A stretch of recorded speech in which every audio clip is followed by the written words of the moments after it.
More on Major Garrett and what he's writing about on Capitol Hill, go to nationaljournal.com. Thanks for being here. My pleasure. We'll be back tomorrow morning, taking now to live coverage of the House. They start with morning speeches.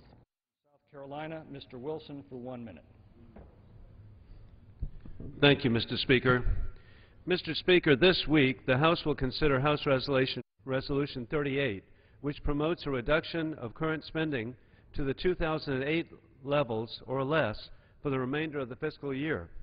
This legislation seeks to cure the illness in Washington known as runaway spending. For the past 4 years, liberals in Washington have been on a spending spree that has not only resulted in a loss of jobs, but also historic deficits. This job-destroying agenda is not sound policy for Americans today, and it burdens future generations of Americans with crushing debt.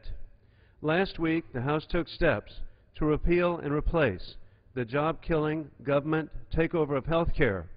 The NFIB, the National Federation of Independent Business, the largest organization in the United States of small businesses, reports that that will put 1.6 million jobs at risk.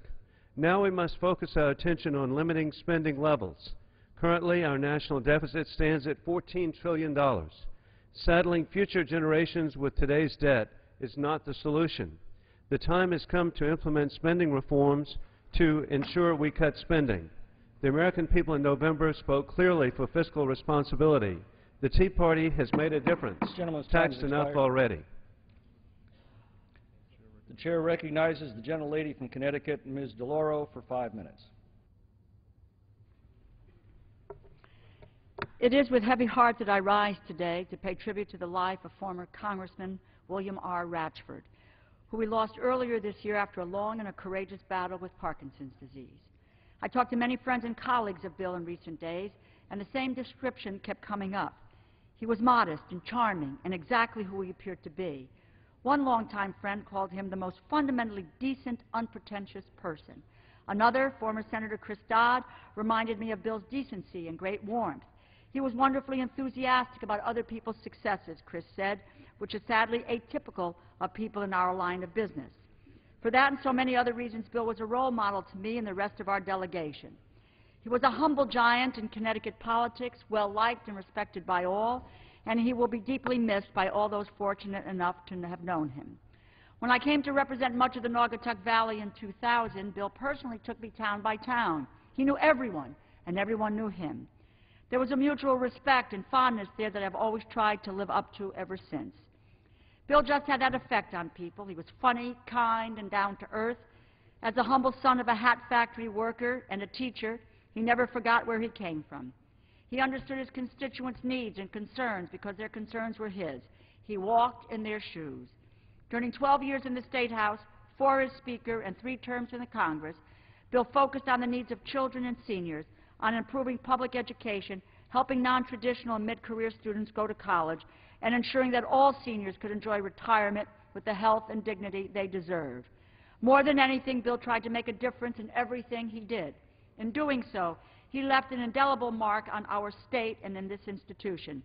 I extend my deepest sympathies to his wife, Barbara, and their 3 children, Sean, Scott, and Brian, and his grandchildren. He was an extraordinary individual, and he leaves a legacy to which we should all aspire. I yield to the gentleman from Connecticut, Mr. Courtney.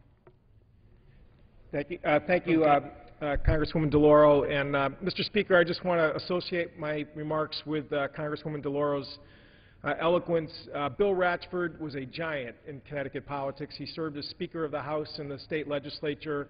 As a former state legislator myself, I again saw firsthand the legacy that he left behind in terms of a civil but progressive agenda that he advanced in the state of Connecticut, which as a member of Congress for 3 terms, he continued that work, again, particularly focusing on the emerging issues of the aging in our country, which again, as a demographic is growing. And again, he was really just someone with great vision in terms of the need to make sure that we had a society that was prepared to deal with those issues. Mr. Speaker, as we grapple with the challenge of civil discourse in our democracy, Bill Ratchford, in my opinion, is the perfect, almost iconic example of what a legislator and a public servant ought to be. He cared deeply about the issues that he campaigned and advocated for, but he also was someone who studiously respected his opposition and believed passionately in civil discourse and debate. And again, I think that legacy, probably above all, is the most powerful one that he leaves behind us, and frankly, we would all do well to follow his outstanding example. And with that, I yield back to the gentlewoman. I thank the gentleman from Connecticut and yield back the balance of our time. Gentlelady yields back. The chair recognizes the gentleman from Georgia, Mr. Graves, for 2 minutes.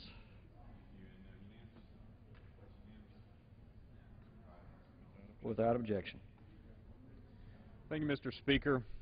You know, early reports indicate that President Obama will call for a new spending package during his State of the Union address tonight. Now, I've heard, as many of you, that this might be masked, as we would say, or he might say tonight, targeted investments, more stimulus. Democrats speak for stimulus, but it will be hidden with calls for tepid spending cuts. Well, Mr. Speaker, Americans know that our debt is $14 trillion. They know that the President spent $1.3 trillion over the last budget year, only to see unemployment stay above 9%. Now's the time to pivot to fiscal responsibility. It's time to shred the President's maxed out credit cards and cut his weekly allowance. It's time to tell our kids and grandkids that we don't want them to bear the burden of our generation's fiscal irresponsibility. Mr. Speaker, I, along with my constituents in North Georgia, hope that the early reports are wrong about another stimulus being proposed tonight. Rather than use a few spending cuts as window dressing for more spending, tonight's the President's opportunity to seize the moment, to be a leader, and get serious about spending reform. Gentleman yields back. The chair recognizes the gentleman from Connecticut, Mr. Murphy, for 5 minutes. Thank you, Mr. Speaker. I rise, as did other members of the Connecticut delegation, to pay tribute to a great man who served the state of Connecticut and his community of Danbury in a variety of ways, Bill Ratchford. Bill Ratchford passed away recently, and the entire state of Connecticut is mourning, but in particular, my district is mourning. Though Connecticut's districts have been reconfigured over the years, we both share a love and affinity for Bill Ratchford's hometown of Danbury that he represented in the United States Congress, and I had the great, have the great fortune of representing. Bill grew up in Danbury. He was a child of the Depression. His father worked in one of the great hat factories in Danbury, Connecticut. His mother was a school teacher, and they instilled in Bill the value of what truly matters in life, a good education, a love for his family, and a love for his country. And shortly after I was sworn into office, Bill came to see me, to share with me some of his thoughts about what was important about being in this place. And though he cared so passionately about issues, as Representative Courtney and DeLauro mentioned, his passion especially for issues related to aging, the fact that he became later on the state's first commissioner of aging. What he cared maybe most about was the discourse in this place. Bill was a gentleman, first, second, and third. He represented everything that people wanted government to be, and that's what we talked about when he came into my office that day, how you needed to fight for what you cared about in this place, but do it in a respectful way. And I join with Representative Courtney in reminding everyone here that there are certain giants of this place that we can look to in trying to reorder the way in which we have conversations, and Bill Ratchford certainly was at the top of that list. His commitment to public service built a legacy that in Danbury and throughout Connecticut we will remember for a long time. He will be terribly missed, and my thoughts and prayers and those of everyone in the Danbury area are with Barbara and his family at this time. At this time, I'd like to yield to Representative Hoyer for remarks. I thank Congressman Murphy for yielding, and I want to join him in the remarks that he has made. I had the opportunity to attend a memorial service and speak at a memorial service for my friend Bill Ratchford. Bill and I first met in the early 70s. Bill had been Speaker of the Connecticut House and was serving as President of the National Conference on State Legislatures. I was about to be President of the Maryland Senate, and another former member, Martin Sabo, was the Speaker of the Minnesota House. The three of us became very good friends. Later in the week, the next week, we lost an extraordinary American, Sergeant Shriver, and I had the opportunity to speak at his wake last Friday night. The reason I mentioned Sergeant Shriver, Bill Ratchford and Sergeant Shriver were both extraordinary public servants who believed that service to others was their most important role in life in terms of their public service. Now, privately, they were both also representatives of extraordinary family leaders, revered by their families. And his sons, Bill Ratchford's sons and Sergeant's sons, both spoke at their memorial services. Sean, Scott, and Brian spoke movingly of a father who was fully engaged and adored by his sons. And of course, his wife, Barbara, a very close friend of mine for some 40 years, as was Bill, was revered as a mother. So that these two families, two extraordinary leaders that we have lost recently, represented the best in America. Bill Ratchford was my friend. Bill Ratchford brought honor on this institution by his service. Bill and I had the opportunity to serve on the Appropriations Committee together, which was arguably at that point in time the most bipartisan committee in the Congress of the United States. I'm not sure that's still true, but it certainly was then. And Bill Ratchford was respected on both sides of the aisle for his decency, his intellect, and his commitment to making America a better country. And so I'm pleased to join my friend Chris Murphy, who has been such a giant himself at a young age, but at an age when Bill Ratchford was becoming a major leader in this country. So I thank him for yielding me this time. I thank Bill Ratchford and his family for what they have contributed to this country. We lament his loss, but we celebrate his life, which was an extraordinary life, well lived, and a blessing to all who knew him and to his country. And I yield back to my friend. Thank you. Yield back the balance of my time. Gentleman yields back. The chair recognizes the gentlelady from Minnesota, Ms. Bachmann, for 2 minutes.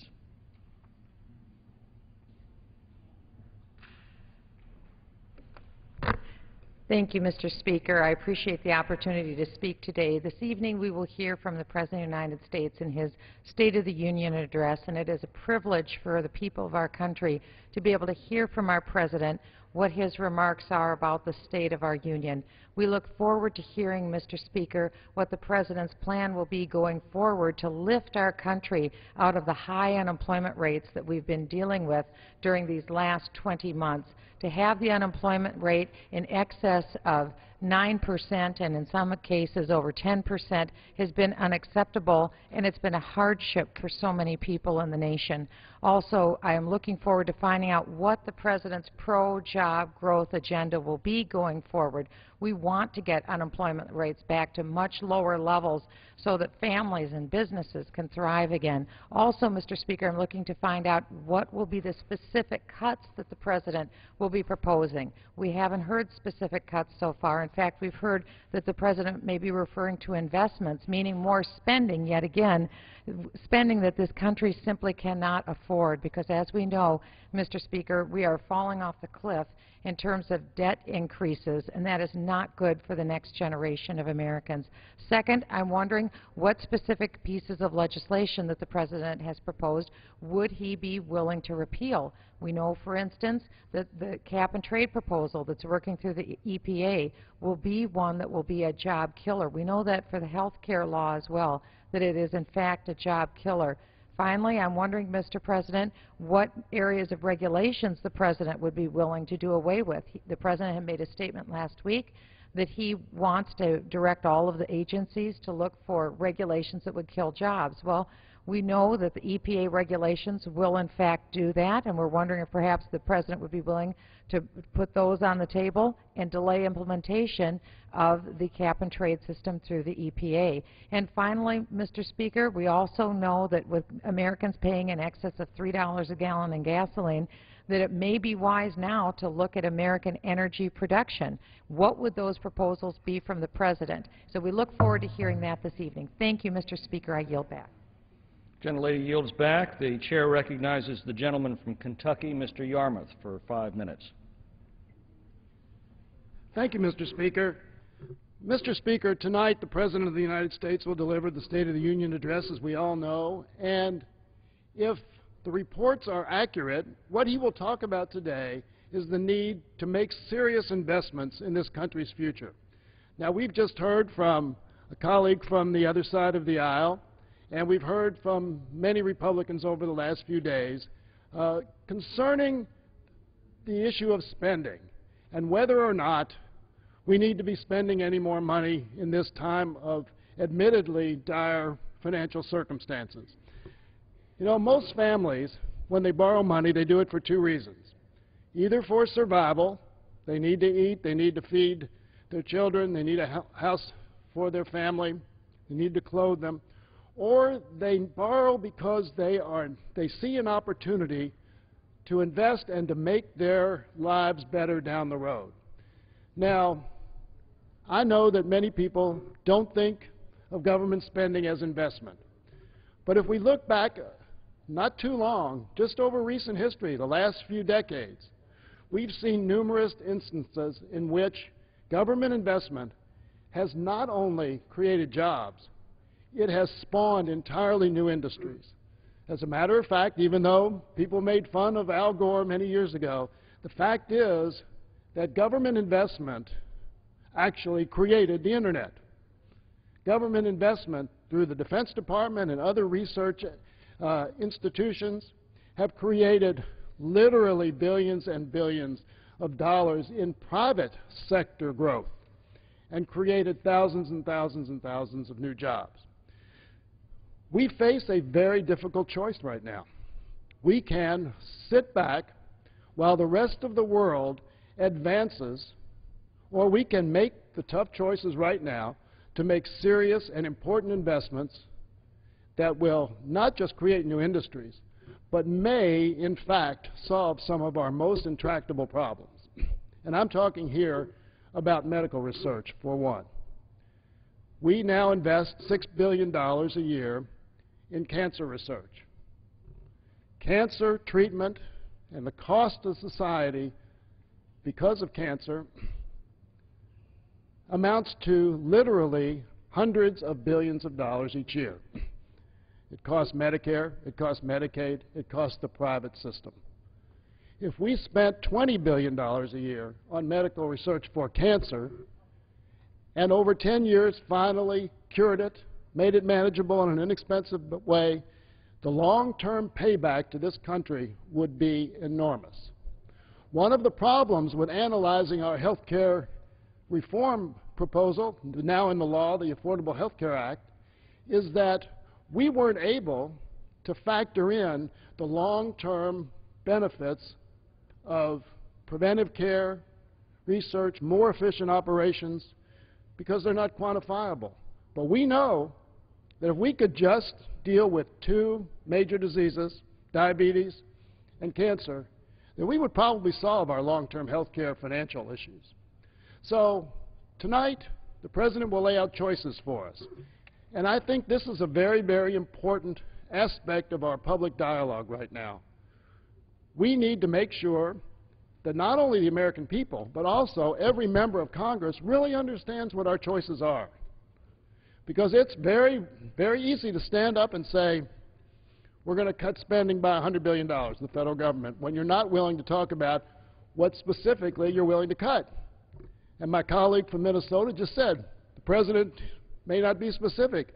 Well, the fact is, the Republicans haven't been specific either. We need this laid out for the American people. We need it laid out for us. We have difficult choices. We need to make them. I think the President's on the right track. We cannot cut back right now on medical research. We cannot cut back on the type of research that will create new industries, particularly in the energy field. We cannot cut back right now on education when the rest of the world is passing us by in terms of the achievement of their students. And we cannot cut back right now on investments in our infrastructure when much of it is crumbling around us. So I look forward to the debate we're going to have over the next few months. It's an important debate. It's probably the most serious debate we've had in this country in decades, because we are at a crossroads. We can allow this country to become a secondary international power, or we can maintain our status as the world's, not just the world's largest economy, but the world's most ingenious economy, the world's most innovative country, and a society which cares about making life better for every American citizen. I yield back. Gentleman yields back. The chair recognizes the gentleman from Washington, Mr. Inslee, for 5 minutes. Without objection. Mr. Speaker, I came to the floor this morning to talk about our excitement hearing the President tonight express that feeling of optimism and confidence and can-do spirit that has always epitomized America, and that is in the field of the development of our clean energy jobs creation program. And I'm excited about it because as we're coming out of this very deep recession, many of us believe that one of the brightest spots on our economic horizon is our ability to develop hundreds of thousands of new jobs in this country so that America can fulfill its destiny of leading the world in clean energy development. And we believe it is our destiny to do that because we have always done that throughout America's history, leading the world in aeronautics, leading the world in software, leading the world in aerospace, and now we have a great opportunity to lead the world in the development of clean energy. And when we do that, we do believe we will create hundreds of thousands of new jobs, and I look forward to the President's ideas on how to do that. But I wanted to talk about where we are right now in our ability to do that. I remember I came to the floor 2 or 3 years ago and talked about the prospects of creating jobs in America in the creation of an electrified transportation system and our ability to electrify our cars. And when I did that, I remember I was criticized by some in this chamber thinking, well, that was sort of a pipe dream, couldn't happen, that was Buck Rogers kind of stuff that really wouldn't allow us to create jobs in this field. Well, I want to bring us back up to where we are now in this year to see what progress we've been made. I want to mention 3 pieces of progress we made that are going to, I think, be examples A, B, and C of why the President's message of clean energy will be received well tonight.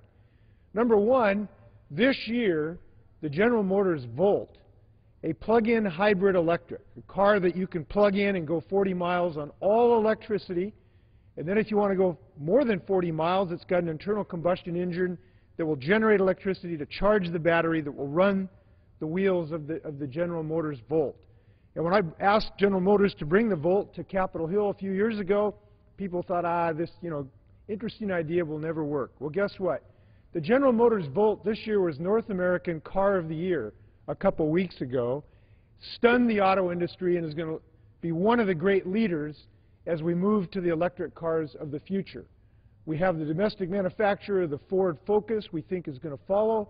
Tesla's being manufactured here. We hope to see Toyota and Nissan produce electric cars here as well. These are the cars not of the future, but of today. And we can lead the world in the manufacture if we do some of the things that the President will talk about tonight to electrify our auto transportation fleet. Second, I want to talk about one of the most exciting events I've ever had as a U.S. Congressman. That is last October, I went to the Wooden Cross Lutheran Church in Woodinville, Washington. And I got to participate with that congregation in dedicating the very first electric charging station in America in a church parking lot. And I thought this is a great thing for America that we are electrifying our transportation fleet, allowing Americans a place to plug in their electric cars, and we dedicated this charging station. It's about 3.5, 4 feet tall, and you pull up to it and you plug in your electric car in the Wooden Cross Lutheran Church parking lot. I just sort of said, the good book says, let there be light. Well, now let there be power. And verily there is power in this church parking lot. There's going to be more power in thousands of places in America because of our stimulus bill, which has allowed the creation of these electronic charging stations. Third, I want to mention the production of batteries. You know, we have grown something like, and I want to make sure I get the number right, 700,000 clean energy jobs, doubling renewable energy manufacturing and generating jobs in America by the year of 2012. And the clean energy sector has grown 2.5 times faster than the U.S. economy in the last year and a half. And one of the reasons is because we are growing an electric battery manufacturing capacity industry here in the United States. We only had 2% of that capacity in 2009. We believe we can have 40% of the world's capacity by 2015. And if you want to think this is not a reality, go to Holland, Michigan, where because of our stimulus bill that we passed last year, we are putting hundreds of formerly laid-off auto workers to work in Holland, Michigan, making lithium-ion batteries to run our electric cars. And that is happening because of what we did. Let's grow these clean energy jobs. I look forward to the President's speech tonight. Gentleman yields back. The chair recognizes the gentlelady from Texas, Ms. Jackson Lee, for 5 minutes.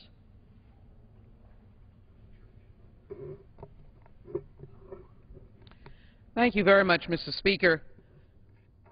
As I was walking through the hallway, I encountered an individual who was enormously excited about the President's State of the Union. They happened to be a new employee of this House. This would be the very first time that they would have this privilege and this honor. I think it is important for us to recognize that it is a privilege and an honor. In essence, it is a responsibility of this administration, of this President, to follow in the tradition and the law of the land that the President presents to the Congress, to the people of this great country, the State of the Union. Frankly, I'm an optimist. I am so grateful that we live in a country that has a Constitution that has prevailed for so many years, that we have language in our Constitution that says that we have organized to create a more perfect union, that the words of the Declaration of Independence are pressed upon our hearts. We hold these truths to be self-evident, that we all are created equal with certain inalienable rights of life and liberty and the pursuit of happiness. That's what I expect to hear from our President tonight, a man of passion and commitment and dedication, a man who feels the pain of this nation, a man who has sacrificed his own personal prestige and popularity in order to make very difficult decisions. The American Recovery Act, for example, that went into the nooks and crannies of this nation and built up small communities, provided extra police officers, provided more patient rooms, gave more resources to local hospitals and research institutions to make this country great, created jobs. And if you look at a grid that shows the job creation of the last administration, you'll see that it is predominantly all red, jobs lost. But as we have struggled to build and climb, we are going in the right direction. And so I would ask the President to stand his ground on investment in America, infrastructure in America, and I would say to this body that we must stand committed and dedicated to the protection of the vulnerable. Does that mean increasing the deficit? No. I happen to have had the privilege of working on a balanced budget. It's exciting. We passed a balanced budget, and out of that we created the Children's Health Insurance Program and 22 million jobs in the last Democratic administration. We can do that now. We can create jobs, and I would encourage the President to focus on the infrastructure. Why? Let me give you an example. The city of Houston, now the third largest city in the United States, based upon the census data that will be finalized coming in the month of February. We are in line after 30 years to create a world-class mobility system. We've been granted $1 billion over a number of years, not wasting money because Texas happens to send more to the United States tax coffers than we get back.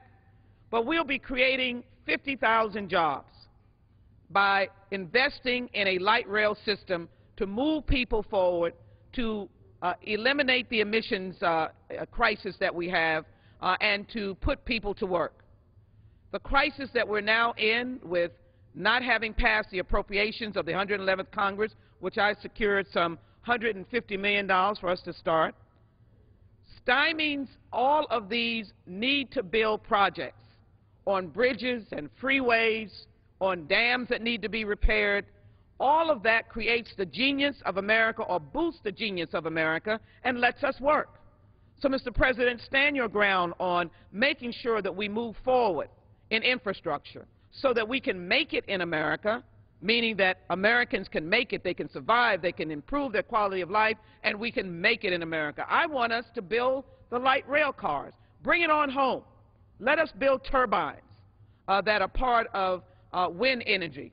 Let us build the solar panels. And yes, let us build our buses and trains. Stand your ground, Mr. President. And then for the most vulnerable of America, let's put it on the line that we are not going to touch Social Security. I know the panic that goes through senior citizens, the disabled, veterans, who are dependent not only on their veterans' compensation, but they're dependent on Social Security. Let's draw the line. And to the young people of America, let's be very clear. You're not carrying the senior citizens. We're not taking out of your future. Remember the words of President Kennedy, who said, "Ask not what your country can do for you, but what you can do for your country." Social Security is an investment in those who have worked and those who are disabled. And so, Mr. President, stand your ground tonight in this most privileged opportunity to speak to the American people. Bring us together, as we'll all be sitting with each other. But let us stand ground for the future of America. I yield back. Gentlelady yields back.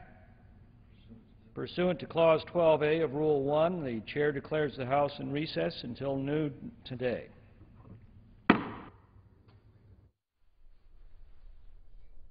And when the House returns, they will pick up consideration on 2 suspension bills. Also, H.Res. 38. This is the resolution that sets non-security spending for the remaining